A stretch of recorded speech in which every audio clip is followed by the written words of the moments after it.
So, Alex, thank you for coming on the Hustlin With Houses podcast, mate. How are you? Yeah, I'm good, thanks. Thanks for having me on. No problem, mate. So, what you got going on, mate? We obviously met at Aiden's Walk, didn't we? Which was I kind of clung to you, didn't I? A little bit. A little bit, yeah. But I just like talking shite, really, and just talking shop.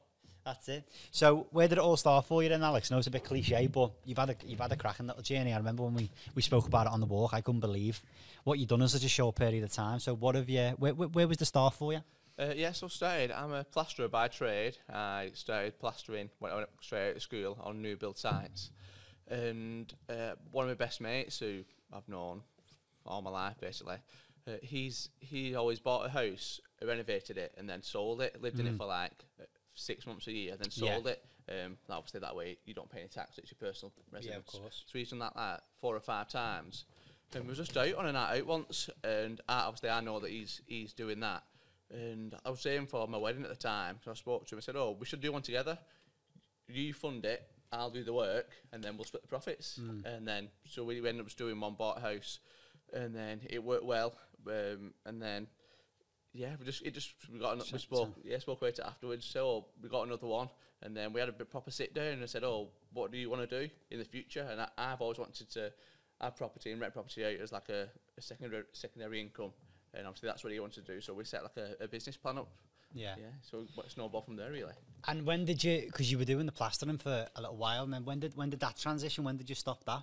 Because you were doing a few up, wasn't you? With the plaster, you were still plastering as you were doing these properties up for a while, wasn't you? Yeah. So we was just doing the plastering full time on site, and then it was like a part-time thing with the property. So we just do one. I do it at like nights and weekends. Then when we got the second property, it was the same nights and weekends. Then when we had the proper sit down, set like the business plan up, we realised that we set our goals as like monetary goals, and then like I said, like a 5-year plan, and then the monetary goals for each year, and then how many properties we have to do in that year to make that amount. Yeah. And when we sat back, I was like, we can't do this when we're full time in work. Yeah. So I dropped 2 days plastering on site, cut my wage in half, and then so I was doing 3 days on site and 3 days on the properties, and then it just went that way really. Interested to hear what that, because to make a business partnership work, you obviously need your own role. You each have your own roles and stuff like that. What did that consist of, that meeting when you first met? Was it like, how did that go? Well, I'll be honest, it was my business partner, Dave. He's very switched on, he's very business minded. He brings all the systems, processes, which was new to me at the time. So he's very good that side, setting up everything, and obviously I bring my good points are I can do obviously the work. I know all the trades. I'm quite good at visualising like the layout and stuff like that and how much stuff would cost, and like making stuff work that way. Yeah. So yeah, we had to sit down, and then like I say it just went from there really. Yeah. And did you have the same goals at the time? Was it a case of Yeah, it was, which was really good. I think we went, had a conversation to see what we both thought about it, and then when we both had the conversation, both our points aligned of where we both wanted to be, which is why I think it made us go towards setting the business up and working together. Because it's scary, even when you're mates, even when you're good mates or mates, it's scary going into business with someone. It seems all rosy at first, and then you get into business, it's like, oh God, this is serious now. But at least you had them sort of roles lined out. How long was it then until you decided to but stop the plastering and start working fully just on property and focus on raising and stuff? Yeah, so, again, it was just the monetary goal that we need to... I see. So as soon as we hit the certain amount that we need to subsidise our wages, that's when we went full-time with property, which was the beginning of 2022, so 18 months ago. So from the off, is that like a monthly? Monthly. So you didn't do any flips at the start? No, yeah. So we've our first 2 properties was flips. So we started the business, and there's 2 main companies in the business. One buys and sells, and one buys and rents. Nice. And the money that we make on the buying and selling leaves the money in the deal for the buys and rents. Nice. And then also it builds up the pot for the investors' returns. So we've raised money since our first deal. So we had a private investor who funded our first deal, and then we did like a profit share with him. And then he just wanted more hands off.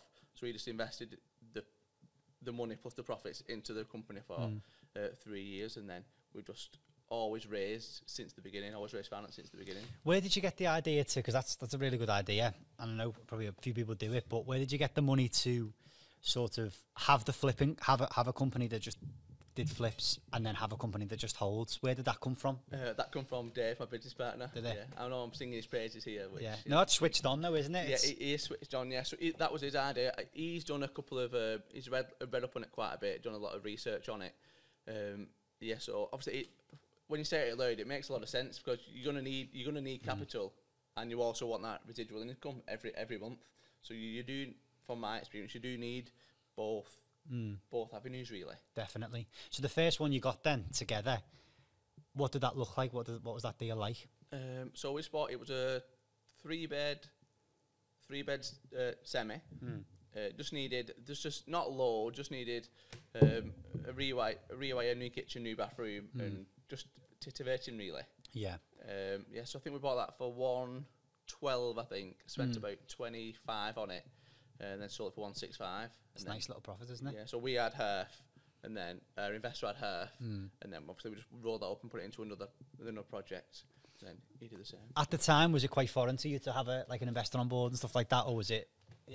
Did your business partner sort of clue you up on it, or how was that? No, it just made sense. It just made sense from the off. Yeah. Like, he's putting the money in and he's getting a return, and obviously we're doing the work and we're getting a return. So I think it's fair on both sides, really. Yeah. Although he's obviously paying with his money, he's technically not doing a lot of the work. Yeah. We're bringing a lot to the table as well. We're creating a win for him and a win for us, so everyone's happy on the table. He's happy to do it, and then just keep rolling it over. That's probably why you've done quite well. But you've done really well so quickly, because you never had that mindset of like, I think a lot of people, me included, had that mindset of like, what's he getting out of this? Why doesn't he just do this? Yeah. But when you understand that like they're getting a return, not for nothing, because they've earned that money and stuff, but a lot of people don't want to buy a property that's a dump, do they? Yeah. And a lot of people don't know how to do it. Exactly, A lot of people might have, say, 50, 100, 500 grand in the bank, and they want to get into property, but they've no idea how to do it, or they know how to buy property, but they don't know how to renovate it. They've got no contacts, so they're more than happy to put the money into a deal that's with someone who's credible or they trust, and who's got a good track record of paying people back and about doing the good standard property, and then track record of selling it and stuff. Definitely. And do you think what they want to ask is, obviously you went full time pretty quickly, I think. Is that right? It felt like an age. It felt like I cut my wages in half, so all my incomings was in half, and the outgoings were the same. So just me and my wife just didn't do anything for like a good 18 months. Just didn't do anything. No holidays, no nothing. Nothing. Nothing. So it was good. Bet she was fuming with you, wasn't she? She was. But luckily, just seen the vision. Yeah. She's. My wife's very good. She's always been on board with the vision and know where we're going and stuff like that, and see the end goal, which is good. She drives us as well. Good. Yeah. What was it? Is there anything different than you expected when you went full time? Because it's quite slow, isn't it, when you haven't got a sort of trading business there, or it can be quite slow unless you're doing scale, which you are doing now. So, we scale quite a lot actually. To be fair, we always had especially when we went full time, it was quite busy. We had like 6 or 7 projects at the time. I think we had about 4 HMO conversions, 3 flips. Yeah. And it's always been at that scale, really. Apart from the beginning of this year, we had a bit of a hiccup with one of the lenders on some refinances, which was a bit of a nightmare. Yeah. Yeah. So what was the deal? What was the script with that? Is it on a bridge? Oh. Yeah. Yeah. So we purchased a property in auction last year. With scope to convert into a 6-bed HMO, and we had an investor who was funded it, bought the property with his cash, and then we was going to fund the refurb, which we did. Everything was fine, and then we put it onto a refinance onto a mortgage, and it was to a social housing provider, but it was they housed young adults, so 16 to 18-year-olds, and we sent the lease to the mortgage provider. They was happy with it, everything was good, and then 3 months down the line, it was 2 days before they was meant to complete on the property, complete on the refinance, and then they just pulled the deal. They said they didn't like the tenant type, which obviously what we do, we purchase properties in the timeline that we know we're going to get some funds back in from the either refinance or a sale, and then from them funds we can buy another property straight away. Yeah. So we'd agreed 3 properties on the back of this refinance because the investor was just rolling it over, and then we had to start the process again for another 3 months. So we were just scratching around for a little bit, trying to get a little bit of money, trying to like push people back in terms of the sellers who was buying from. Anyway, we got through it. The refinance have landed now, and yeah, so it's full steam ahead now. Got a bit of money in. How important do you think that is, Alex, to have like a pipeline of properties? I've only just learned that recently, but I think you do need a constant pipeline of properties there, and not sort of have no money, but understand that you're going to have to raise that money. Yeah, I think it puts the pressure on you. Do you think it's important to have it is important to have a pipeline, but how important is it, do you think? I think it depends on how quickly you want to scale. Yeah. And your appetite to risk, I think, and stress. Because I feel that when our back's against the wall, that's when I come into action. I feel that if we need to raise 100 grand because we need to complete on a property next week, touch wood, we've always managed to raise the money. Because it puts a rock up your ass to try and... You need to raise it, so you need to go out and speak to people that they might be on the list to speak to, and you've been putting it off. But you need the money, so you need to go and get it. Yeah, and is that's the case? I know when we spoke a lot, and I learned a lot when we went on that walk with the networking group and stuff. And you were saying about that's messaging people in your contacts, and like you've just said there, maybe it might have been another month or two before you actually got round to it, but it shoves the rockets up your arse. How are you raising finance then for people listening? What is the best way, in your opinion, to raise finance? Yeah, so I got taught a good lesson, which was just go through all your contacts and then think of anyone who you think who might have money, and then create a list, and then ask the person who you think who's most likely to invest in you, put them at the bottom of the list, and the person who's least likely to invest in you, put at the top of the list. And then that way you can work your way down the list, and then you can experience more asking people for money. Because the person who's gonna least likely to give you the money, you're not that bothered if they don't give you the money. And say if you say a wrong word, or like if you don't come across as well as you wanted to, you didn't think they was going to give you the money in the first place. Whereas if you start with the person who's most likely to give you the money, and then you mess something up, they're gone then, and they're not likely to invest again. So you can build up that credibility and that confidence really of speaking to people. Yeah. That's it. And have you ever had someone who you put at the top of the list for the least, and they've been like, yeah, go on then, sound? Yeah. And I've had people who's like, oh, I know they've got, well, or they appear to have lots of money. Yeah. They're going to invest, definitely going to invest. Speaking to them, they've not got any money. Yeah. So it's a good exercise to do. Yeah. Because what we found as well, people who you think wouldn't have money or wouldn't invest, they don't do investing. Obviously, people you think have got money do have money and do invest. Yeah. But especially definitely people have got money sitting in the bank that you wouldn't think have got it and are willing to invest. Yeah, that's it. What is your favourite strategy at the moment then? Yeah, so for the last 2 years we've done social housing HMOs. I think we've done about 8 in the last 18 months, something like that. Yeah, so that's our main strategy. Well, in a holding strategy, and then we do flips in a obviously flipping strategy, and we've just started some new builds now. So the piling starts on Monday, and obviously they're built to sell.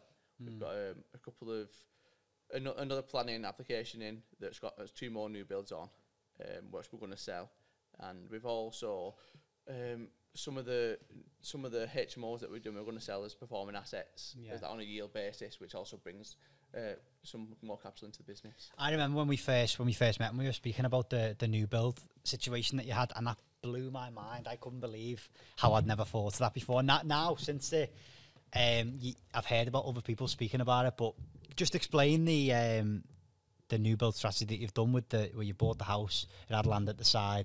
Could you just explain that for the listeners and how it sort of worked? Because for me, I was like, how isn't everyone doing this? Yeah, I think it's one of them where you don't know what you don't know, do you? So yeah, we bought a house, a semi-detached property that we had the scope to convert to a 6-bed HMO, which was always the main strategy, and it had a large side garden, and thought we measured it out, thought we can get 2 houses on it. Spoke to our architect, he said, yeah, obviously, there's no guarantees, but you'd be able to get one anyway. Yeah.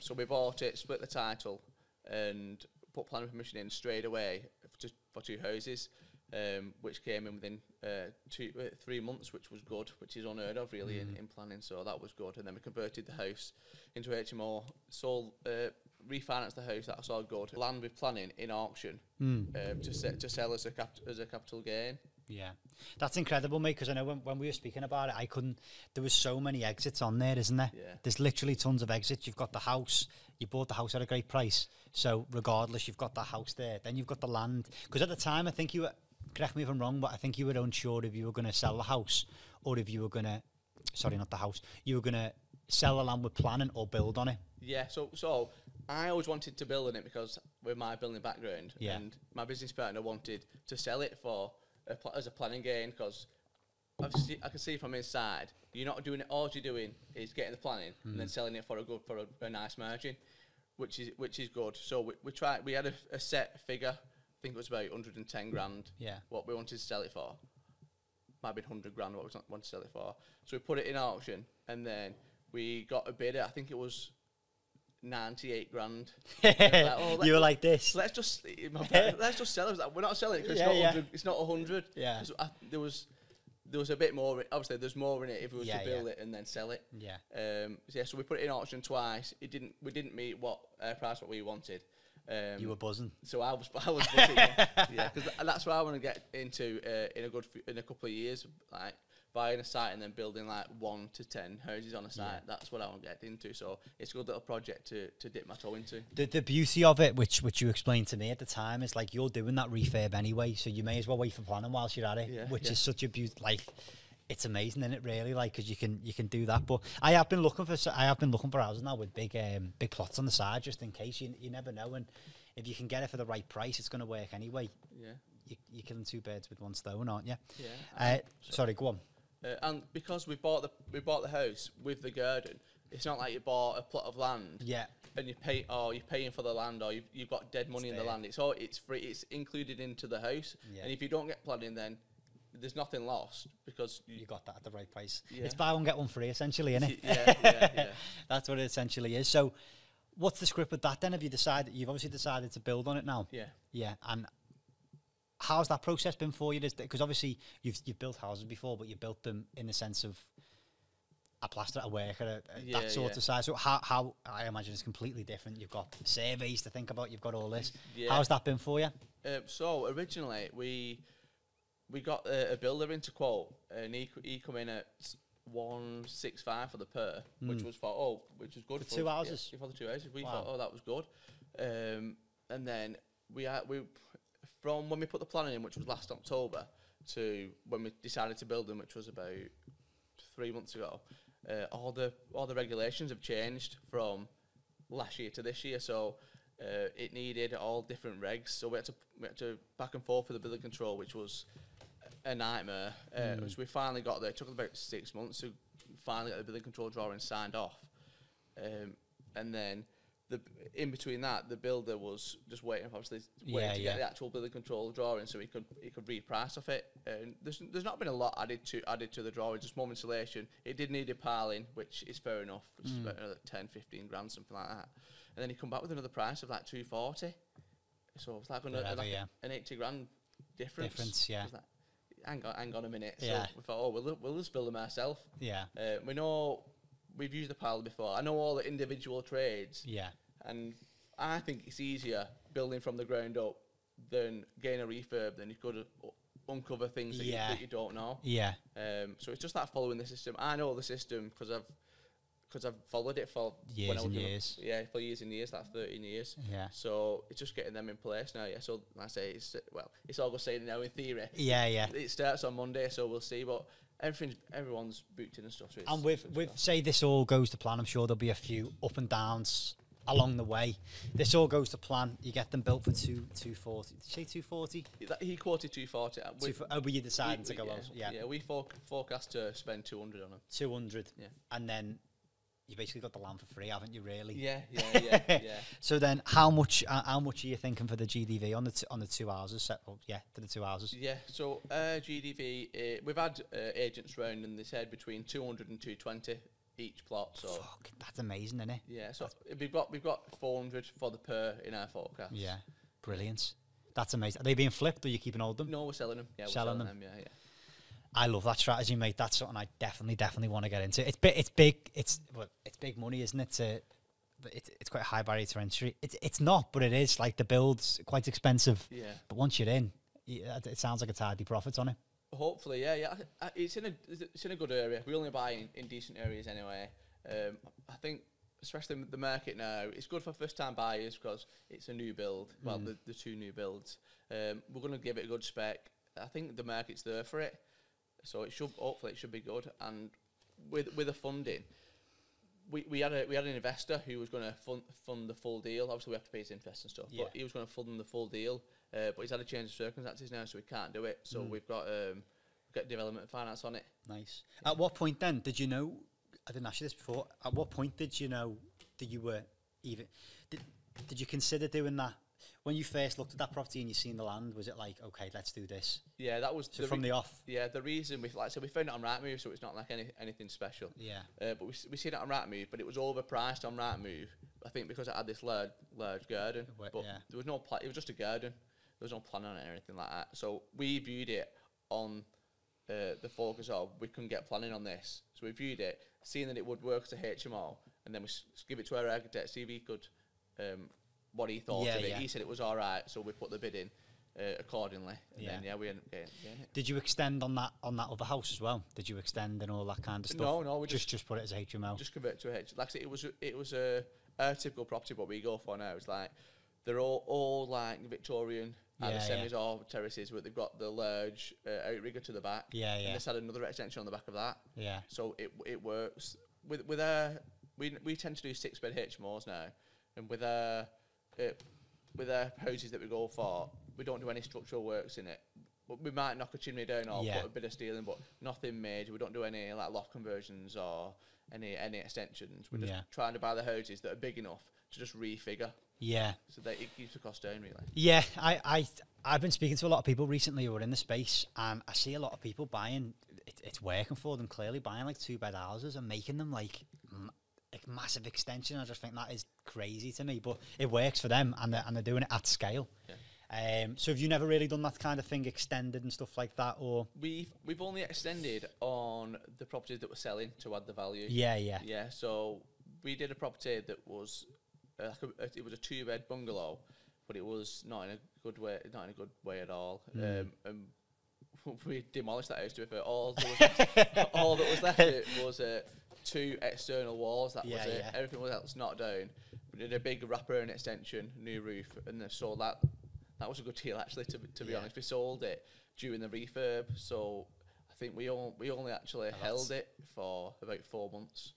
How did that come about then? The sound of that, someone just walk past and say, "I'm looking for something." No, the estate agent who we've got a good relationship. Yeah. The woman in there was looking for a new house in the area that we wanted, and she wanted a detached bungalow. I was like, "Oh well, these are our plans. This is what we do." She's sold our houses before, so she knows the standard that we leave. Yeah. So she come round and she was happy. She started the legal process when we was refurbing it.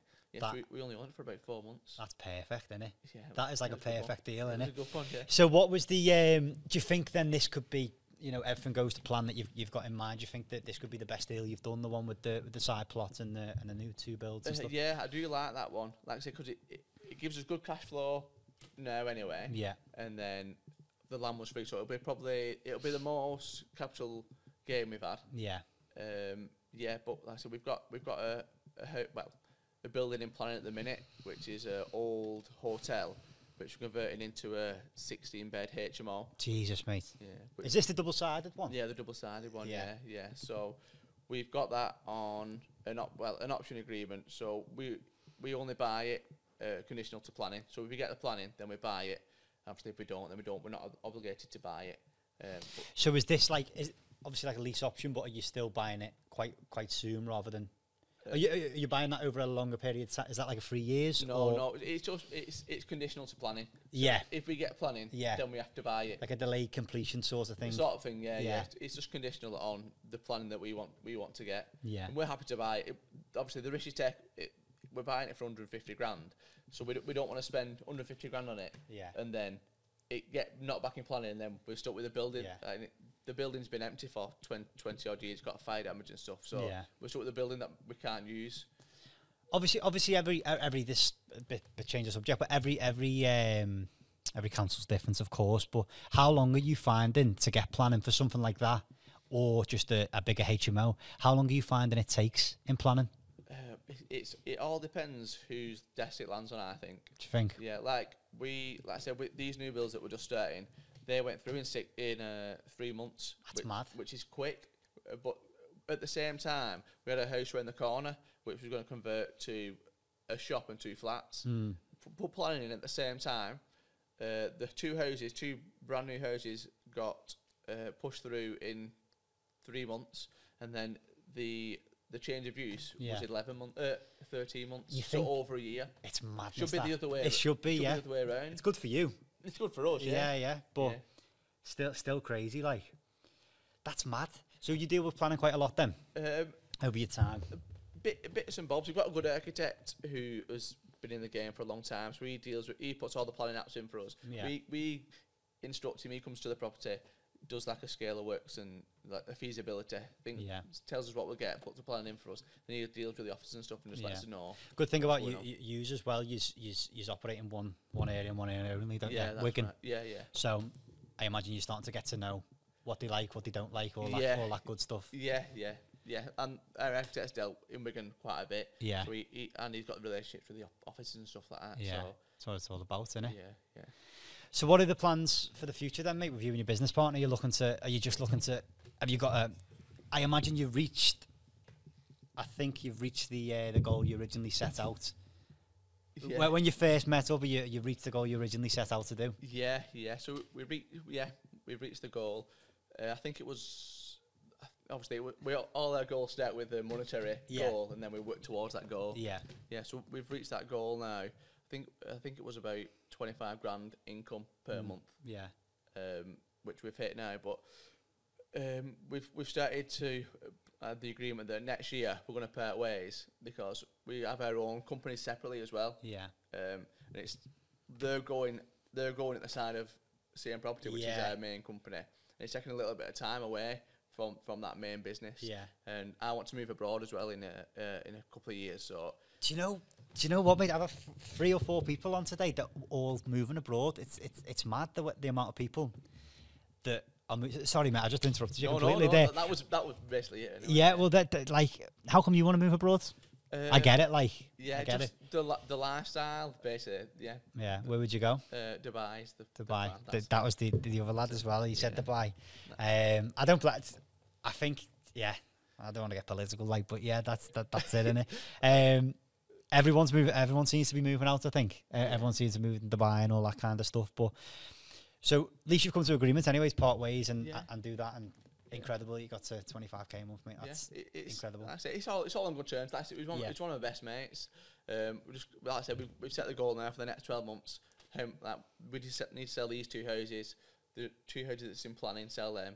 The 16-bed HMO, we're going to sell that when it's tenanted. We're going to lease that to a social housing provider and sell that when it's tenanted on a yield basis, and a couple of others that we're going to sell. So once we sell all them, we can repay our investor that's invested initially, and then we can go our separate ways. So you're looking to get it? So you're looking to sell all the assets between you? Is that what you're doing? Not all the assets. Just the assets with the projects we've got on at the minute. We'll sell them to repay our investors, and then, like I said, go our separate ways. Then we'll do we're both in the same area doing the same strategy, so we'll probably end up doing another house together at another point. But there's not really under competition. Yeah, definitely. So obviously the 16 bed, that's a biggie in it. What's the biggest one you've done in terms of rooms before that, prior to that? Yeah, just the 6. 6. Yeah. That's a big step, isn't it? Yeah. We like the 6 because you don't have to put planning in. Yeah. which it sounds like from the outside looking in, it's quite, you've got quite a simplistic way. Like you've got you're not extending, you've got the 6 beds. It's quite a nice way to do it. That's the way I would want to do it. But I want it when I eventually get into them. It's the commercial vals. Have you ever managed to get a commercial val on the 6 bed? No, we don't have commercial, but we have a hybrid val. I see. So it's like half and half, is it? So they do it on bricks and mortar, but they also take into account the rent as well. Yeah. So it's a combination of the two. Yeah. So as long as it works okay on the bricks and mortar, then you're not. Well, we obviously we've sifted through a few lenders, because a lot of lenders, they'll get that halfway through conveyancing. Oh, we only lend on bricks and mortar on 6 beds. Well, we don't want that. We told you in the first place that we want a hybrid valuation. So we know which lenders lend on hybrid valuations. We know which valuers now value on the hybrid. So we just tend to use the same pool of lenders then. Have you managed to use the same solicitor each time? Yeah. Yeah. So you saved me a few quid on that, by the way. You saved me a few quid on the stamp duty there. But go on. So you've used the same solicitor every time? Not every time, no. So when we was first starting out at the beginning, we used a solicitor, which... It was okay, it's all right, but it's not very... We need speed, because the scale we was going... Yeah. Like, at one point, last year, I think our solicitor had... I think he had 6 purchases and 4 refinances, all in the same month. Of the same 2 months, so it was... It was busy, yeah. So our first solicitor, it was okay, but it wasn't on it. Yeah, and then we got this solicitor got suggested to us, and we used him. We had a bit of a meeting with him, told him what scale was going at, and touch wood, he's been good ever since. Good, yeah. He's dear. It's like 3 times the price as the other solicitor. Yeah. But I've got his personal number. I can ring him at 10 o'clock at night, say what's going on here, and he's it's worth paying for, then, isn't it? It's definitely worth paying. Yeah. A lot of people complain about solicitors, but we like ours. Yeah. Yeah, it's good. It's good. I've had a few good ones. Sometimes, I have had some good ones. There's a few good ones. It is hard to find one. Once you find them, you need to stick with them, don't you? Yeah. And obviously you're paying 3 times more. Not many people would do that, to be fair, would they? So they'll moan about the solicitor, but they might be paying 300 quid for them or something. Yeah, that's it. But it's false economy, really, because you're paying it on the front end. But say if he got a deal through for me last year, and I agreed it in November, and I agreed at the end of November, and it was purchased with bridging, and I needed to get it done by Christmas, and he got it done by Christmas for me. So when did this start? Sorry, say that again. So he'd done it from Christmas from when? From end of November. So Jesus Christ, yeah. That's incredible, isn't it? Yeah. But that's it. So he's got that in through for me in 4 weeks, so I can start the refurb and then get the rent on the back end a lot sooner, rather than if it takes 9 months to go through. Yeah. Then I'm losing out on the rent, but I'm gaining it. Even though I paid more, I would have lost more in the long run. Yeah. I notice a lot of people who are sort of high achievers and do really well are people who don't really take cost as a consideration. They take it as opportunity cost rather than, like you've just said there, there's been 4 or 5, whatever today, that are just doing really well in the property space. And that's the same thing I'm getting every time. It's like, pay the extra money, less time, or it's just saving them in another way. They're not thinking of it as like I just have, it's 3 times the price. Do you know what I mean? You're getting it done in 4 weeks, and then you're getting the rent quicker. It all makes sense. So what are the plans for you then, mate? Obviously, you've got that 16 bed. What are the plans for you over the next coming years? I was going to ask this year, but what are the plans over the coming years? You're obviously thinking to buy. What else? What's your plans? Yeah, like I said, this year we've just discussed, and then I'm just going to build my other company. Just rinse and repeat, same as what I've been doing in the same property with my business partner, but just doing it there. But I want to get more into like new build developments. Buying small plots of land, building like luxury, like between 5 and £1 million houses, 500 and £1 million houses, like 10 of them. Do you think that do you want to do that because that's where the money is, or that's what you're interested in? You've obviously got a background in it, haven't you? So that's both really. I think main because that's what I think I'd like to do. That'd get me out of bed in the morning, I think. Yeah. And like I say, I know the process, and from what I've higher risk, high reward, innit? Yeah, and I do like taking risks, to be honest. Yeah. I do like taking risks. Yeah. Which is my business partner. Like he's a bit on the other side, So he reins me in, and I bring him out a little bit. So meet in the middle. My next question was, why do you think you work well together? Because if I went into business, some of my mates, I reckon we'd end up having a scraffle or something. We'd end up fighting. So is that because you have such different skill sets? Do you think? I think we do have. We both know what we bring to the table, and like he knows his roles, and I know my roles, and then we very rarely come to a head. Yes, that's it, and we both bring out of each other what needs to be done. I think. Like I say, I like taking risks, probably a bit too much, and then he probably wouldn't be where we are today if we didn't meet in the middle. Yeah, so I'd probably be bankrupt, and he's probably so we meet in the middle, which is good. Alex, it's been great having you on, mate. I've really enjoyed having a chat with you. I owe you a pint or something, or a meal or something, to be honest, because you saved me a few quid on a stamp duty job a little while back, so I appreciate you for that. But it's been great speaking to you, mate. If anyone's looking to connect, invest, or any of the above, where's the best place to find you? So on Instagram is mainly where we are. So the business page is CM Property, and my personal is Alex Marsh _3. Either of them. And anyone wants to reach out about property or any questions, just hit me up, and glad to have a chat. Brilliant. Thanks so much, mate. Yeah, thanks for having us. No problem. Nice one.